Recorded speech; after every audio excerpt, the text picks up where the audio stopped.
નમસ્કાર, ગ્રાઉન્ડ રિપોર્ટમાં આપનું સ્વાગત છે. હું છું આપની સાથે સંધ્યા.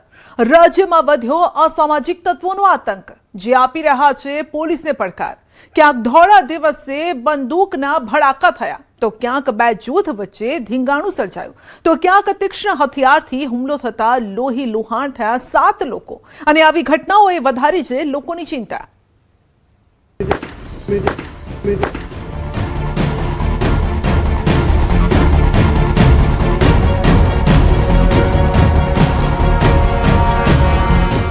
મારામારી, લૂંટ, ગોળીબાર અને ધાંધલ ધમાલ. રાજ્યમાં વધતી આ ઘટનાઓ આપી રહી છે પડકાર કે પોલીસ શું કરી રહી છે? કેમ લોકોને કાયદાનો ડર નથી? કેમ ધોળા દિવસીય અસામાજિક તત્વો આવા છાકટા બની રહ્યા છે, જેમાં પહેલી ઘટનાએ લોકોને જ નહીં પરંતુ પોલીસ તંત્રના પણ હોશ ઉડાડી દીધા, જ્યાં નિવૃત્ત ડીવાયએસપીએ કર્યું ફાયરિંગ. અમદાવાદમાં જમીન મામલે ફાયરિંગની ઘટના. એક સમયે કાયદાનું પાલન કરાવનાર વ્યક્તિ જો જાહેરમાં હથિયાર લહેરાવે તો શું થાય? કંઈક આવી ઘટના બને. નહેરુનગર વિસ્તારમાં આવેલ ઝાંસીની રાણી બસ સ્ટેન્ડ પાછળ જમીનના દસ્તાવેજો અને ભાડાના નાણાંને લઈને વિવાદ સર્જાયો, જે દરમિયાન નિવૃત્ત ડીવાયએસપી અશોક ચૌહાણે પોતાના લાયસન્સવાળા હથિયારથી 5 રાઉન્ડ ફાયરિંગ કર્યું, જેનો આ વિડીયો છે, જેમાં તે સામેવાળાને ધમકાવી રહ્યો છે. મારી પરમિશન સિવાય તું ગુસ્સો કઈ રીતે? ફટાફટ ગાડી ચાલુ કર, નહીં તને ભડાકા થશે. તને કહું છું ભાઈ, એ ભાઈ જેને હું મારી જગ્યા છે, તું અંદર બહાર જતો રહે.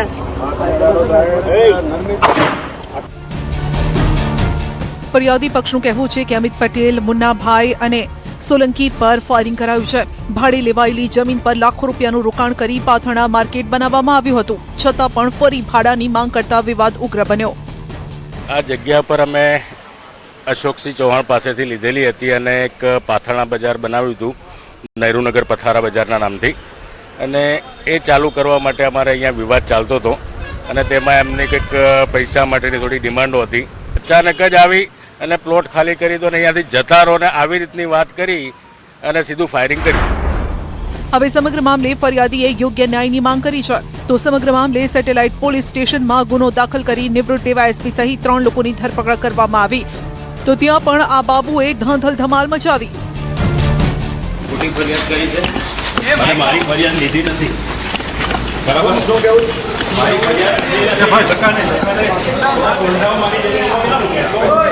ગુંડાઓ મારી જમીનમાં નોકરી કરે.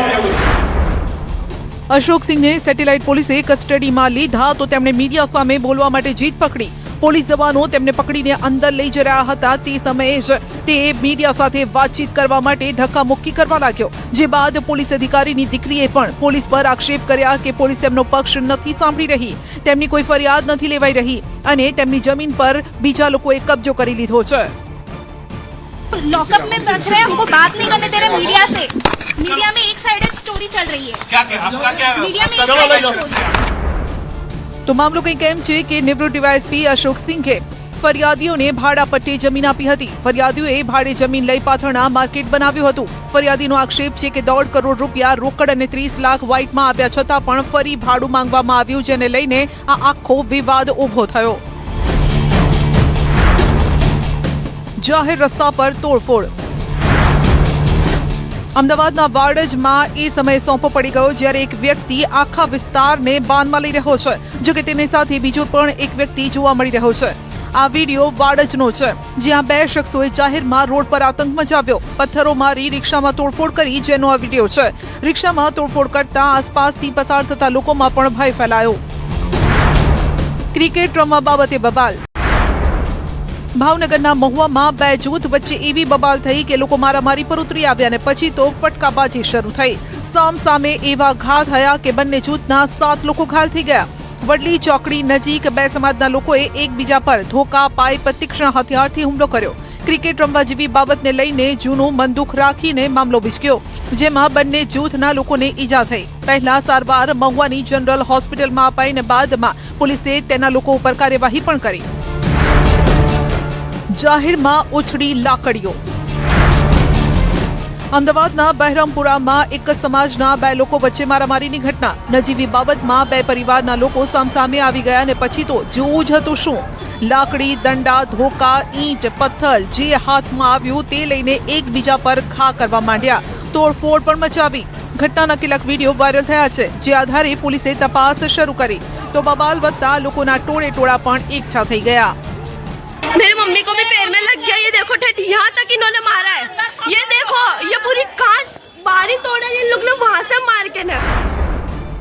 યુવકને બેરહેમીથી માર મરાયો. પંચમહાલના શહેરમાં યુવકને બેરહેમીપૂર્વક માર મારવાની ઘટના સીસીટીવીમાં કેદ થઈ. અણિયાદ ચોકડી વિસ્તારમાં આ મારામારીની ઘટના બની હતી. યુવકને માર મારવાની ઘટનામાં શહેરા પોલીસે 4 આરોપીને ઝડપી લીધા છે. 4 શખ્સોએ યુવકને પ્રેમ પ્રકરણના ફોટો વાયરલ કરવાની, ખોટા કેસમાં ફસાવી દેવાની ધમકી આપી હતી. એટલું જ નહીં, માર મારીને 25,000ની માંગણી પણ કરી છે. લાકડીના મારથી ઇજાગ્રસ્ત માજીદ ખાનને હાથ અને પગમાં ફ્રેક્ચર થતા તેને હોસ્પિટલમાં સારવાર માટે ખસેડાયો.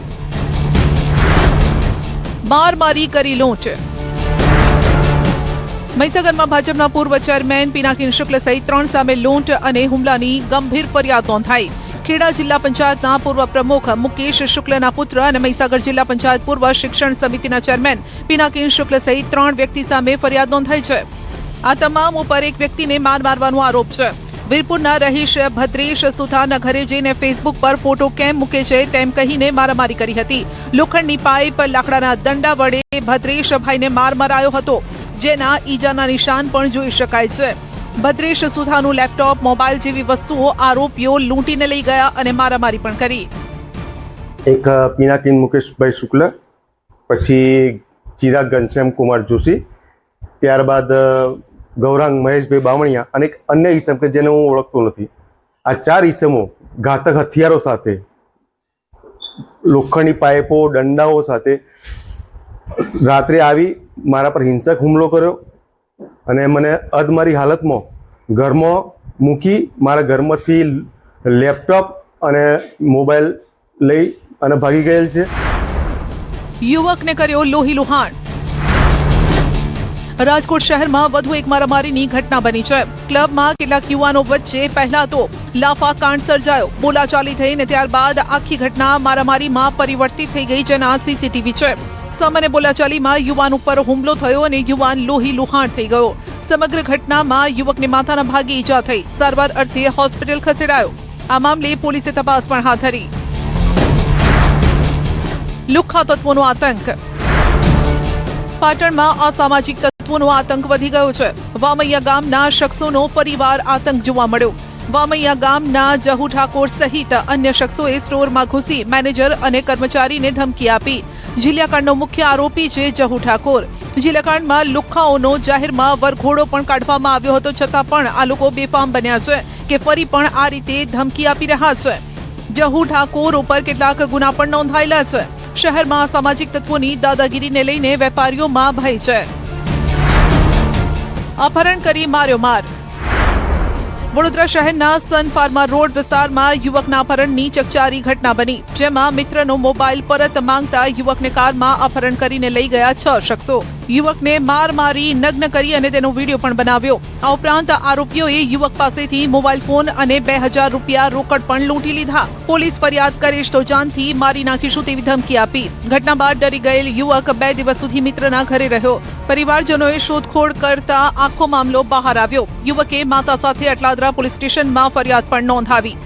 6 આરોપીઓની શોધખોળ શરૂ કરાઈ, જેમાંથી 4ને પકડી લેવાયા. 30 લોકોના ટોળાએ કર્યો હુમલો.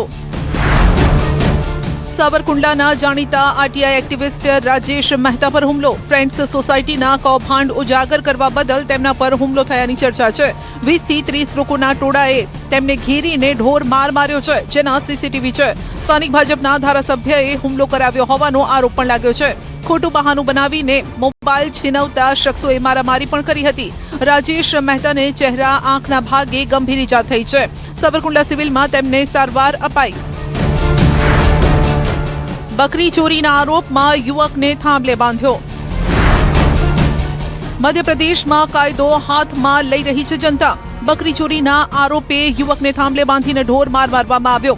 2 સાથીદારો ફરાર થઈ ગયા. ગ્રામજનોના હાથે આ વ્યક્તિ ચઢી જતા તેની ધોલાઈ થઈ. પહેલા યુવકને થાંભલે બાંધવામાં આવ્યો ને પછી તો જનતા તેના પર તૂટી પડી.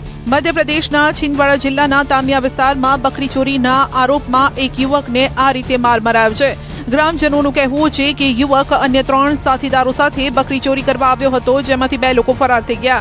યુવક ગ્રામ લોકોના હાથે ચડી ગયો અને પછી આ રીતે ધોલાઈ કરવામાં આવી.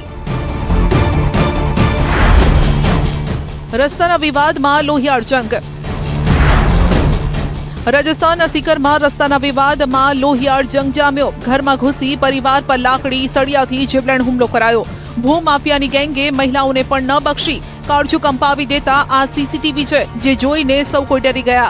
ફરિયાદ મુજબ ખેતરના એક ઘરનો પાયો ભરવાનું કામ ચાલી રહ્યું હતું. કામ પૂર્ણ થયા પછી પરિવાર ઘરે પરત ફરી રહ્યો હતો અને ત્યારે રસ્તાને લઈને ઝઘડો થયો.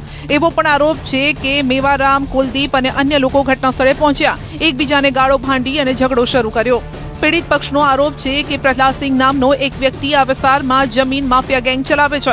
લાંબા સમયથી તેનું ઘર પચાવી પાડવાની ધમકી આપતો હતો. આરોપીઓએ ઘરની પાછળથી હુમલો કર્યો અને ગુનો કર્યા પછી ઘટના સ્થળેથી ભાગી ગયા. ઘાયલોને શરૂઆતમાં સીકરની હોસ્પિટલમાં દાખલ કરાયા અને ત્યારબાદ જયપુર રિફર કરાયા. ખતરનાક સ્ટંટનો વિડીયો વાયરલ. મધ્યપ્રદેશના ગ્વાલિયરમાં જીવના જોખમે સ્ટંટબાજી. સોશિયલ મીડિયા પર ફેમસ થવા માટે હરસી ડેમની દિવાલો પર બાઇક દોડાવીને ખતરનાક સ્ટંટ કર્યો. ગ્વાલિયરમાં સોશિયલ મીડિયા પર ફેમસ થવાની હોડમાં યુવકે જીવ જોખમમાં મૂક્યો. હરસી ડેમ પર યુવકનો આ ખતરનાક સ્ટંટ જોઈને સૌ કોઈ ડરી ગયા. વિડીયોમાં યુવક ડેમની દિવાલ ઉપર બાઇક દોડાવી રહ્યો છે, કિનારે જોખમી સ્ટંટ કરી રહ્યો છે. યુવકે આવા અનેક રીલ બનાવ્યા છે અને સોશિયલ મીડિયા એકાઉન્ટ પર અપલોડ પણ કર્યા. વિડીયો વાયરલ થતા મામલો પોલીસ સુધી પહોંચ્યો અને પોલીસે તેની ધરપકડ કરી. રાજ્યમાં ફરી એકવાર નકલીનો ધંધો ધમધમી રહ્યો છે. આ વખતે માફિયાઓએ જીવન જરૂરિયાતની એવી વસ્તુઓ નકલી બનાવી છે કે જે જોઈને પોલીસ પણ માથું ખંજવાળતી રહી ગઈ. આવા નકલીના સોદાગરોને પોલીસે ખુલ્લા પાડ્યા છે. તમે પણ જુઓ બજારમાં કેવો નકલીનો ખેલ ચાલી રહ્યો છે.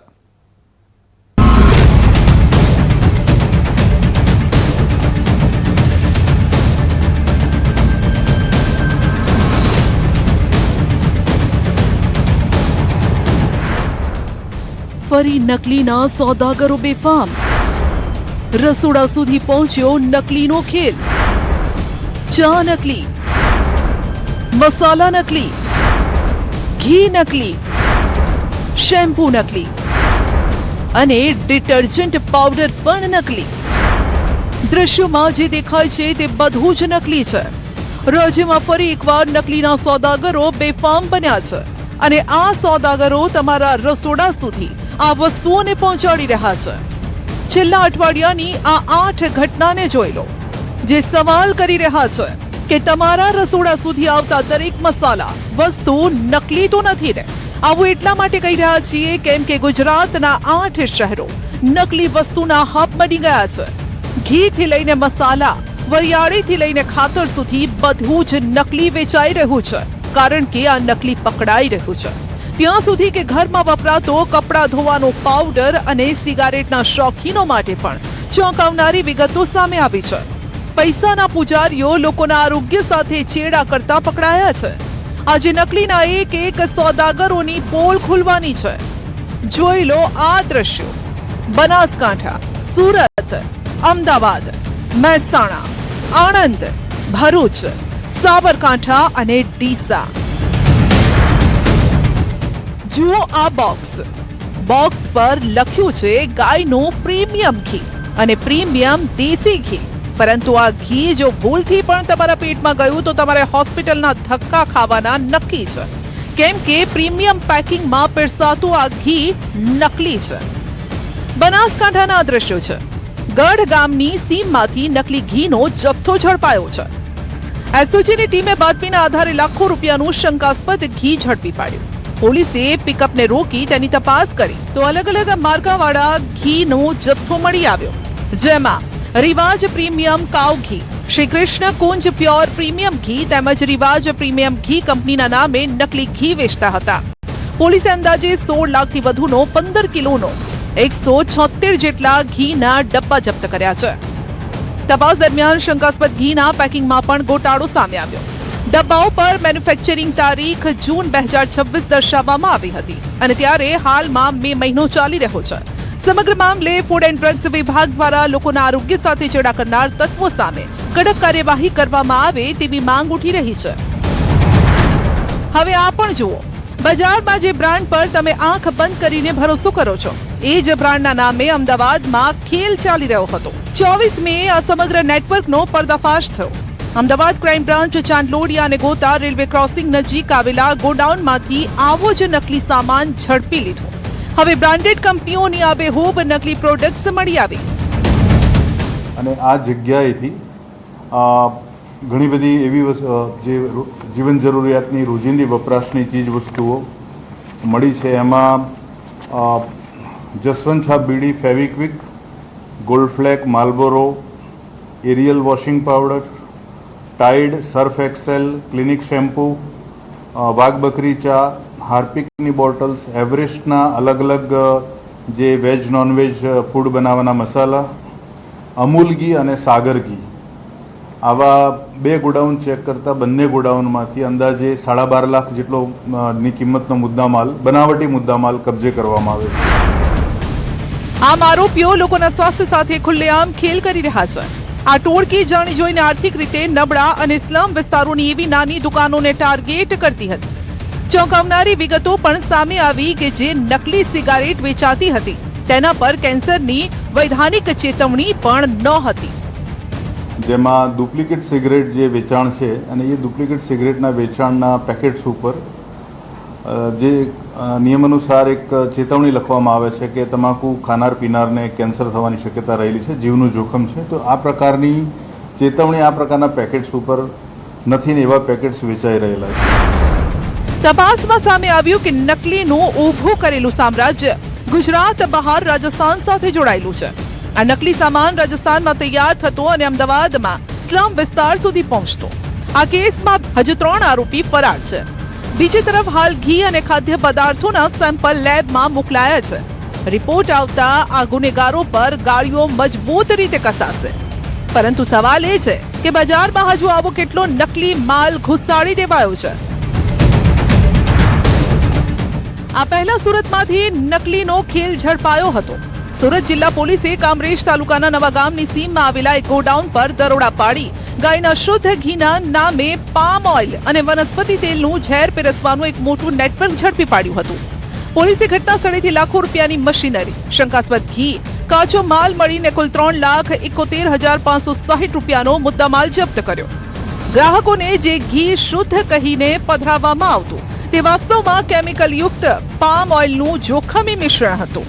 નવાઈની વાત તો એ છે કે આરોપીઓએ આરાધ્યા માર્કેટિંગ એન્ડ ડેરી પ્રોડક્ટ્સના નામે ઘી બનાવવા માટેનો કાયદેસરનું લાયસન્સ મેળવ્યું હતું. પરંતુ આ લાયસન્સનો દુરુપયોગ કરીને તે ડેરી પ્રોડક્ટના બદલે ફેક્ટરીમાં પામ ઓઇલ અને વનસ્પતિ ઘીનો મોટો જથ્થો ભેગો કરતા હતા. આ તેલને પ્રોસેસ કરી તેમાં ચોક્કસ પ્રકારના કેમિકલ અને એસેન્સ ભેળવીને ગાયનું શુદ્ધ ઘીના આકર્ષક લેબલ લગાવી બજારમાં ઊંચી કિંમતે વેચતો હતો. આરોપીઓ માત્ર સુરતમાં જ નહીં, મહારાષ્ટ્ર અને મધ્યપ્રદેશમાં પણ આ ઘીનો વેપલો કરતા. આમ રાજ્યમાં હવે કઈ વસ્તુ અસલી છે અને કઈ નકલી તે ઓળખવી મુશ્કેલ બની ગઈ છે. ત્યારે પોલીસ આવા નકલીના સોદાગરો પર લગામ લગાવે તે જરૂરી છે. ગુજરાતમાં ચોમાસાના આગમન પહેલા જૂનાગઢના ઘેડ વિસ્તારના ખેડૂતોની ચિંતા વધી છે. દર વર્ષે તબાહી મચાવતી ઓજત નદીના તૂટેલા પાડાનું સમારકામ હજુ સુધી અધૂરું છે અને ચોમાસાને આડે હવે ગણતરીના દિવસો બાકી છે. જો ઘેડની સમસ્યા વિશે ઘેડના લોકો શું કહે છે?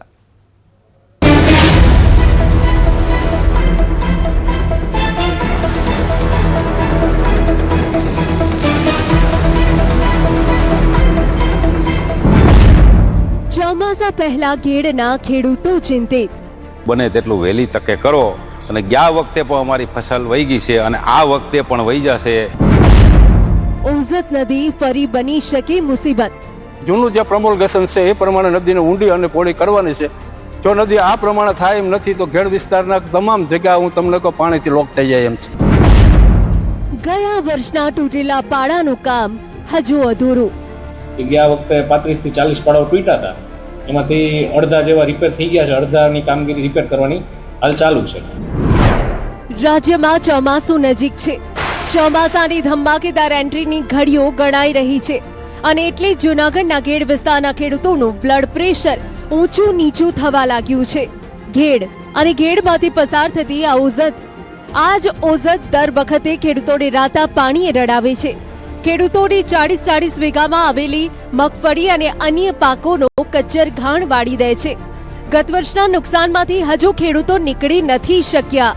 ત્યાં ફરીથી ખેડૂતોને ભવિષ્યની નુકસાની આંખોની સામે દેખાઈ રહી છે. કારણ છે તંત્રની ઢીલી નીતિ. ગયા વર્ષે ચોમાસામાં ઘેડ વિસ્તારમાં અનેક પાડા તૂટ્યા હતા અને આ પાડાની સાથે સાથે ખેડૂતોની કમર પણ તૂટી હતી.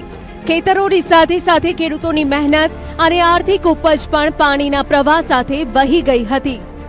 કેશોદના સિંચાઈ વિભાગના નાયબ કાર્યપાલક ઇજનેર ખુદ સ્વીકારે છે કે ગયા વર્ષે 35 થી 40 પાડા તૂટી ગયા હતા. તેમાંથી અડધાનું સમારકામ થયું છે અને અડધાનું કામ ચાલુ છે. એટલે કે હજુ 20 પાડાનું રિપેરિંગ થયું છે અને અડધા બાકી છે. જે ગત વર્ષે જે પૂર આવ્યું હતું એમાં જે પાડા તૂટવા પામેલ હતા એ બધા પાડાઓ આપણે આ વખતે રિપેર કરાવી દેશું. એટલે નદીનું પાણી ખેતરમાં આવતું અટકશે સીધું. અને અમારે જે પાડા રિપેરિંગની કામગીરી છે એ હાલ ચાલુ છે. ગયા વખતે 35 થી 40 પાડાઓ તૂટ્યા હતા, એમાંથી અડધા જેવા રિપેર થઈ ગયા છે. અડધાની કામગીરી રિપેર કરવાની હાલ ચાલુ છે. એટલે કે સીધું ગણિત છે. ચોમાસાની ગુજરાતમાં એન્ટ્રીની સત્તાવાર તારીખ 15 જૂન છે. આ મહિનાના 2 દિવસ ગણીએ તો પણ હવે ચોમાસાના આગમને 20 દિવસ નથી બચ્યા. એટલે કે તંત્રએ હવે 20 કરતા પણ ઓછા દિવસમાં એક પાડાનું સમારકામ કરવાનું છે. ત્યારે સવાલ એ છે કે હવે ઉતાવળે આંબા કેમ પાકશે? શું ઉનાળામાં આ કામ પૂરું થઈ શકે તેમ ન હતું? આ જ કારણે ખેડૂતોનો ડર પણ વ્યાજબી છે અને ખેડૂતોના પ્રશ્નો પણ છે. તો સરકારશ્રીને અમે એટલી નમ્ર વિનંતી કરીએ છીએ કે આ જેટલું બને તેટલું વહેલી તકે કરો. અને ગયા વખતે પણ અમારી ફસલ વહી ગઈ છે અને આ વખતે પણ વહી જશે. આમાં કોઈ કાંઈ કામ થયું નથી. એટલે મારે સરકારશ્રીને એટલું કહેવું છે કે જલ્દી જો કરો તો ખેડૂતના ઘરમાં 2 પૈસા આવે અને એનું ગુજરાન હાલે. નકર એ ખેડૂત આજે આ ઘેડ વિસ્તારનો ખેડૂત એટલો કરજવાન બની ગયો છે કે એને બજારમાં બીડીની જોડી લેવી હોય તો રૂપિયાની જોડી આપતું નથી. દર વર્ષે ખેતીના પાકને થતા ભારે નુકસાનથી કંટાળેલા ખેડૂતો હવે આકરા પાણી છે અને ચોમાસા પહેલા નદીઓની સાફ સફાઈ અને તૂટેલા પાડાઓનું વહેલી તકે સમારકામની માંગ કરી રહ્યા છે. એની પહેલા એ શ્યોર કરેલ છે કે ઓજત નદી માટે શું કરવું પડે એમ છે, હું કેટલો માસ્ટર પ્લાન છે અને કઈ રીતની ઓજતને ઊંડી પોડી અને કરવાની છે. જે જૂના ગવર્મેન્ટના માપ અને જૂનું જે પ્રમોલગેશન છે એ પ્રમાણે નદીને ઊંડી અને પોળી કરવાની છે. જો નદી આ પ્રમાણે થાય એમ નથી તો ઘેડ વિસ્તારના તમામ જગ્યા હું તમને કહું પાણીથી લોક થઈ જાય એમ છે. ગયા વખતે અમારે મોટામાં મોટી નુકસાની હતી, બરાબર છે. અને જે ગોજત નદીના હિસાબે 40-45 વીઘાની મગફળી ફેલ થયેલ છે અને શિયાળુ પાક ઉપર અમે જીવેલ છે. ઘેડ વિસ્તાર જૂનાગઢ જિલ્લાના માણાવદર, માંગરોળ, કેશોદ અને પોરબંદર જિલ્લાના કુતિયાણા તથા નવી બંદર સુધી ફેલાયેલો છે. ભાદર, ઓઝત, મધુવંતી અને ઉતાવળી જેવી નદીઓ આ વિસ્તારમાંથી પસાર થઈને સમુદ્ર તરફ જાય છે. વિસ્તારની ભૌગોલિક રચના એક રકાબી જેવી છે. એટલે કે ઘેડની આસપાસનો વિસ્તાર ઊંચો છે અને વચ્ચેનો આ મોટો ભાગ દરિયાઈ સપાટીથી ઘણો નીચો છે. ચોમાસા દરમિયાન જ્યારે ઉપરવાસમાં ખાસ કરીને ગિરનાર અને આસપાસના વિસ્તારોમાં ભારે વરસાદ પડે છે ત્યારે ભાદર અને ઓઝત જેવી નદીઓના પૂરના પાણી આ નીચાણવાળા ઘેડ વિસ્તારમાં ભરાઈ જાય છે. અનેક ગામો સંપર્ક વિહોણા બનીને બેટમાં ફેરવાઈ જાય છે. અહીં રસ્તાઓ પર હોડીઓ ચલાવવી પડે તેવી સ્થિતિ દર વર્ષે સર્જાય છે. ઉપરથી દરિયાની ભરતીનું પાણી અને નદીના પૂરનું પાણી ભેગું થવાના કારણે પાણીનો નિકાલ ઝડપથી થતો નથી, જે સમસ્યા વધારે છે. ગયા વખતે થોડું ઘણું થયું હતું, એમાં એ જાખરા પુલિયાઓમાં હલવાઈ ગયા હતા. એના હિસાબે પારા બહુ તૂટ્યા હતા અને પુલિયાના હાકડાના હિસાબે ઓવારિયા રોકાઈ ગયા હતા અને કાંઠા બહુ તૂટ્યા હતા. તો આ વખતે પણ એવી જ પરિસ્થિતિ છે. તો જાખરા સાફ થઈ જાય વરસાદ આવે એ પહેલા તો સારું, નકર અમારે કાંઠે રહેવામાં બહુ ભયંકર જેવી પરિસ્થિતિ છે. ખેડૂતોની રજૂઆતો અને ચોમાસાની સિઝનને ધ્યાનમાં રાખીને સિંચાઈ વિભાગ આ વર્ષે સફાળું જાગ્યું છે. તંત્ર દ્વારા નદીમાં ભરાયેલા ઝાડી ઝાંખરા દૂર કરવાની અને તૂટેલા પાડાઓના રિપેરિંગની કામગીરી હાથ ધરવામાં આવી છે. તંત્રએ ખાતરી આપી છે કે ચોમાસું બેસે તે પહેલા નદીના ગાળાઓ અને પુલની સફાઈ પણ પૂરી કરી લેવામાં આવશે, જેથી હવે ખેડૂતો તંત્રની ખાતરીના ભરોસે છે. હવે તંત્ર ખેડૂતોનો ભરોસો ન તોડે તે જરૂરી છે. જો કે તંત્ર તો હંમેશા ભરોસો તોડી દે છે, વાયદા કરે છે અને પછી ભૂલી જાય છે. શું ફરી એક વખત ઘેડ ડૂબી જશે? આ ચિંતા ત્યાંના રહીશોને સતાવી રહી છે, ખેડૂતોને સતાવી રહી છે. પરંતુ પ્રાર્થના કરીએ કે એવો વરસાદ ન થાય, અને જો વરસાદ પડે તો પણ એ પરિસ્થિતિ ન થાય. ગ્રાઉન્ડ રિપોર્ટમાં અત્યારે બસ આટલું જ. રજા આપશું. નમસ્કાર.